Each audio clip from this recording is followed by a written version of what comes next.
কৃষ্ণচূড়া পলাশের বনে কোকিলেরা বলে যায়, রাত পোহালেই ৮ই ফাল্গুন, প্রভাত ফেরিতে আয়।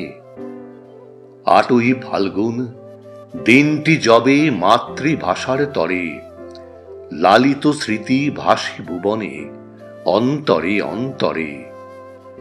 রক্ত স্রোতে আঁকা হয়েছিল ভাষার অমর পথ, মায়ের ভাষায় রচিত হলো কালজয়ী এক রথ। সালাম, রফিক, বরকত, জব্বার, লাখো অজানা মুখ, যাদের ত্যাগে ফুটেছিল ফুল স্বাধীন ভাষার সুখ। জীবনের দামে গড়ল তারা ভাষার এক ইতিহাস, তাদের গানে ভরে ওঠে বুক, বহে চেতনায় শ্বাস।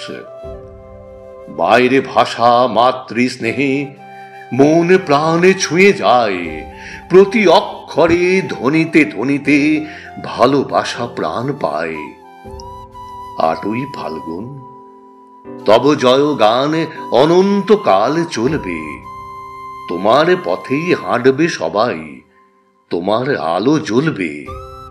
৮ই ফাল্গুন অমর দিনের অশ্রু ভেজা স্মৃতি, প্রতিটি প্রাণে দেয় জাগিয়ে বাঁচার প্রতিশ্রুতি। বর্ণমালার রন্ধ্রে রন্ধ্রে রক্তের লাল দাগ, আকাশের গায়ে লেগে আছে যেন শহীদের অস্ত্ররাগ। ফাগুন এলে শাখে শাখে দেখি পায়ে ফুলেরা প্রাণ, ভাষার জন্য অর্ঘ্য সাজাই, গাই শহীদের গান।